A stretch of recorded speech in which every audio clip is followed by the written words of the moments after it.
all the Fast Five times in this practice. Jimmy Johnson, Casey Kane, Chase Elliott, Ryan Newman, Paul Menard, the 5 fastest of the 11 cars that have taken to the track so far.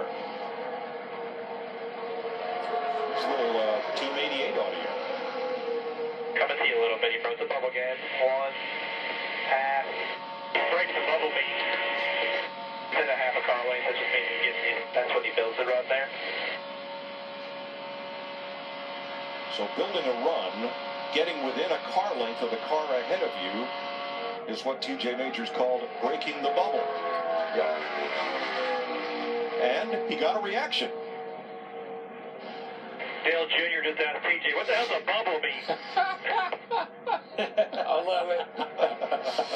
Well, you know, there's a lot of different viewpoints or theories on this, the way the air moves around these race cars, and whether there's a bubble in between the front bumper and rear bumper, or is it the air flowing over the car and getting trapped back on that rear spoiler as we go to our animation. Larry? Yeah, let's take a look at our Fox Aero tracks, and you're going to see the lead car out there, and red is high pressure, yellow is lower pressure, and as those cars get to that lead car, you can see the pressure changing on all the cars. Orange is somewhat in between, and guys, I think the bubble is what you just illustrated there. Well, no, I think the bubble's this, Larry. I think this is the bubble. It's all the cars that are in a pack, and that's the bubble.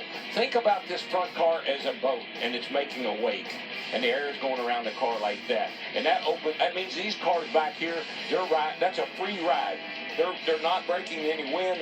There's no resistance, and they're just riding along behind this front car, which is breaking all the wind. Yeah, you could see red being high pressure. The only one that kept high pressure was on the nose of that lead car. And the one thing that helps the speed of that car is it reduces the pressure on the rear spoiler, which decreases the drag, the straightaway speed, and I think that's one reason it's hard for that second car to get there, because it's picked the speed of that lead car up. And really the bubble is not, I mean, we have 3 cars, but really the bubble is when there's a pack of cars, and it creates that big bubble of air.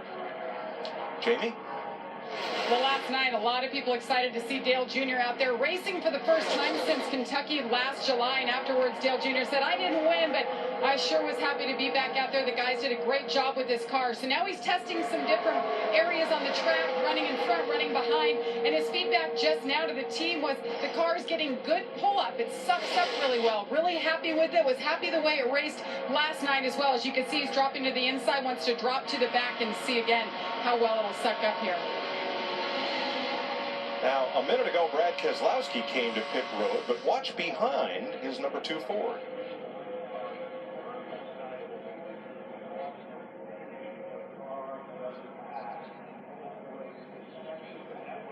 Wow.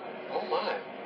It almost looks like a brake duct, or it looked like shards of carbon fiber. Yeah, almost like part of the splitter maybe broke off or something. You know, maybe they drove the splitter so much it's weakened it and broke it. You know, going back to Dale Jr., what I find interesting about this practice and the things that he's doing right now is that he told us when he was up here, he likes to make a statement in practice. So he hops to the back, moves his way up through there, and he shows everybody that he may be the team and the car to beat. Was that enough pieces from Brad's car? It could have been a brake motor? Well, it could have been, because he's coasting around the racetrack. And he was on the brakes at that point. He's It's on the brake quite possible. hard. If that's the case, there's a lot of debris out in this racetrack right now. Yeah, that looks like a brake pad. I think it's a piece of rotor. Matt? You're exactly right, Mike. Brake rotor has come apart on the 2. In fact, they warned him as he's coasting around to be careful not to run over it, but he's on his way back. But that's indeed the issue on the 2. Wow, that is something I have not seen at a restrictor plate track, possibly ever. Caution is out for cleanup from Brad Keselowski. Rotor pad and pieces out there at the entrance to pit road. That's a bad break.